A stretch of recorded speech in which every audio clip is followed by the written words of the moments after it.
Hello दोस्तों, नमस्कार। मैं दिलीप कुमार यादव। आप सभी लोगों का ऑप्टिमम एजुकेशन गाइडेंस पे स्वागत है। दोस्तों, आज हम प्रोटोजुआ से होने वाले रोग और कवकों से होने वाले रोगों के बारे में डिस्कस करेंगे। तो सबसे पहले ट्रिक देख लेते हैं कि प्रोटोजुआ से होने वाले रोगों की ट्रिक क्या है, कैसे हम इसको याद रख सकते हैं। तो इसकी ट्रिक क्या है? पापा काम पर सोते हैं। देखो, एक बार हमने इसको बता दिया था, तो जिन्होंने पहली वीडियो देखी होगी उसे तो बन जाएगा कि ये क्या है। ठीक, तो पापा से क्या हो जाएगा, यानी इससे पायरिया। मां से हो जाएगा मलेरिया। सोते से हो जाएगा निद्रा रोग। और जो ये कासा, तो का से हो जाएगा कालाजार।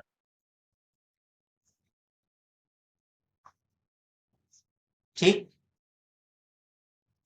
और पस से हो जाएगा पेचिश। तो ये रहे प्रोटोजोआ से होने वाले रोग। अब हम पर्टिकुलर एक रोग के बारे में डिस्कस करते हैं कि वह रोग किसकी वजह से हो रहा है, कारक क्या है, उसमें उसमें कौन से लक्षण होते हैं और उसका निदान क्या है, उपचार क्या है। तो चलिए डिस्कस करते हैं। सबसे पहला रोग है कौन सा? मलेरिया।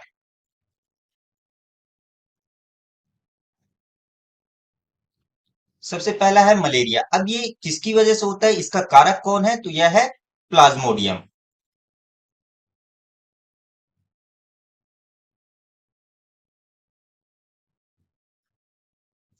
अब ये संक्रमण होता कैसे, फैलता कैसे है? तो क्या है कि जो मादा एनोफिलीज मच्छर होती है, ठीक, तो जब वो काट देती है, तो जब यानी कि उसके मुंह पे जो लार्वा होता है वो किसका होता है? प्लाज्मोडियम को होता है। और जैसे ही काटती है तो हमारे बॉडी में प्रवेश कर जाती है, जिसकी वजह से हमको संक्रमण होता है। तो जब संक्रमण हो जाता है तो हमें लक्षण क्या दिखाई देते हैं? तो ठंड लगने के साथ तेज बुखार होता है, और कुछ समय बाद क्या होता है? पसीना आता है, और कुछ समय बाद वो पसीना खत्म भी हो जाता है। फिर यानी कि ये 2 से 3 दिन बाद ऐसे ही बुखार का क्रम चलते रहता है। तो ये रहे मलेरिया का, यानी कि मलेरिया के लक्षण। तो इससे उपचार के लिए हमें क्या करना चाहिए कि सबसे ज्यादा से ज्यादा हो सके तो मच्छरों से बचना चाहिए। और मलेरिया के लक्षण दिखते ही रोगों की यानी कि खून जांच कराना चाहिए, और उससे उपयुक्त जो दवा हो उसका सेवन करना चाहिए। अगला रोग, अगले रोग के बारे में बात करेंगे। तो अगला कौन सा है? कालाजार।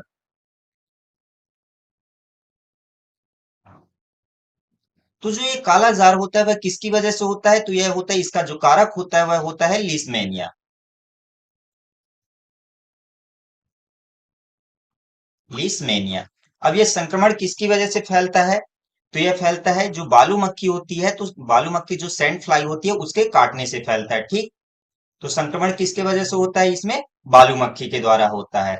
इसमें लक्षण क्या है? तेज बुखार होती है, और पीलिया होने के लक्षण भी दिखाई देते हैं इस पे।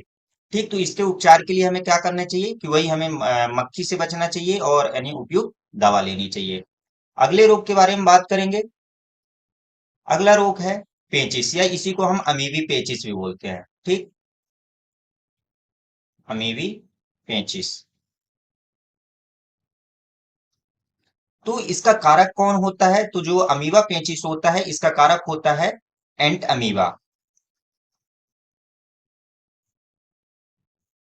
एंट अमीबा। ठीक, तो इसका कारक कौन है? एंट अमीबा है। अब इसमें लक्षण यानी कि ये संक्रमण किसकी वजह से फैलता है? तो ये जो अशुद्ध जल होता है, अशुद्ध जल के माध्यम से इसका संक्रमण हो जाता है। इसमें हमें लक्षण कौन कौन से दिखाई देते हैं? तो बात करें लक्षण की, तो सबसे पहले हमारा सिर दर्द होता है, सिर दर्द के साथ फिर बुखार आ जाता है, और पेट में मरोड़ टाइप के उत्पन्न होता है। ठीक, और इसमें क्या होता है, जो मल होता है, मल में रक्त के साथ साथ जो परजीवी की पुट्टियां होती हैं वो भी बाहर आती हैं। तो इसके उपचार के लिए हमें निदान के लिए क्या करना चाहिए कि जो पानी है, पानी को उबाल कर पीना चाहिए, और रोगी को पूरी सफाई में रखनी चाहिए। ठीक। अगले रोग की बात करें, तो अगला रोग है निद्रा रोग। निद्रा रोग, इसके कारक की बात करें तो इसका कारक कौन होता है? तो ट्रिप्नेसोमा होता है।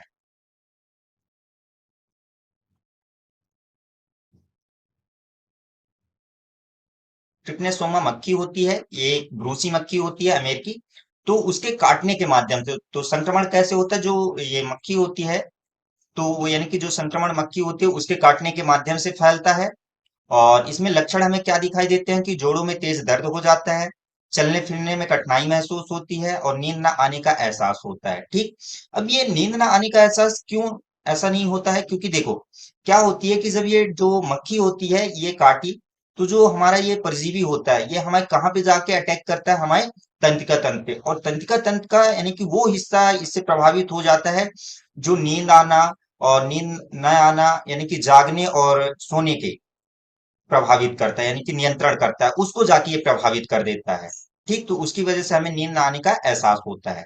तो इसके उपचार के लिए हमें ज्यादा से ज्यादा क्या करना चाहिए कि जो मक्खी है मक्खी के काटने से खुद को बचाना चाहिए, कीटनाशकों का उपयोग करना चाहिए, और जो गांव और या आवासीय क्षेत्र है तो उनमें यानी कि आसपास सफाई बनाए रखनी चाहिए। तो ये तो रहे प्रोटोजोआ से होने वाले रोग। अब आगे बात करेंगे हम कवकों से होने वाले रोग, मतलब कि जो फंगस से होते हैं। तो फंगस से मेनली बात किया जाए कि कौन कौन से रोग होते हैं, तो इसमें हो जाता है दमा रोग, खाज, खाज खुजली, दाद, एथलीट फुट और गंजापन। ये सभी किसके हैं, यानी कि कवकों से होने वाले रोग हैं। तो अगर इसके पहले रोग की बात किया जाए तो पहला रोग है कौन सा, टीनिएसिस। तो जो इसका कारक होता है कौन होता है, एस्केरिस सोलियम होता है। और ये संक्रमण किसकी वजह से होता है, तो जो ये संक्रमित सुअर होते हैं, तो अगर हम संक्रमित सुअर का जो मांस खाते हैं, अगर हम पूरा रूप से नहीं पचा यानी कि पका है, तो जो अधपका मांस होता है, तो अगर हम अधपका मांस खाते हैं तो उसकी वजह से ये हमें फंगस हो जाती है। ठीक। तो इसमें लक्षण हमें क्या दिखाई देते हैं, तो अगर हम इसके लक्षण की बात करें तो लक्षण हमें जो यानी कि अधपका मांस खा लेते हैं उसकी वजह से पेट में क्या हो जाता है, अपच सी महसूस होती है। और अपच जब महसूस होती है तो जो हमारी इंटेस्टाइन है, आंत में क्या हो जाते हैं, लार्वा उत्पन्न हो जाते हैं। और फिर जो ये लार्वा होते हैं हमारे केंद्रिका तंत्र, आंख, फेफड़े व यकृत व मस्तिष्क में पहुंच जाते हैं और वे वहां जाके उसको प्रभावित कर देते हैं। तो जिससे क्या हो जाता है, रोगी की मृत्यु भी हो सकती है। ठीक। तो इसके उपचार की बात करें तो इसके उपचार के लिए क्या करना चाहिए कि सबसे ज्यादा अगर हो तो जो सुअर का मांस है उसको पूरी तरह से पका कर ही खाना चाहिए या हमें खाना ही नहीं चाहिए। ठीक। अगले रोग की बात करें, अगला रोग है एथलीट फुट।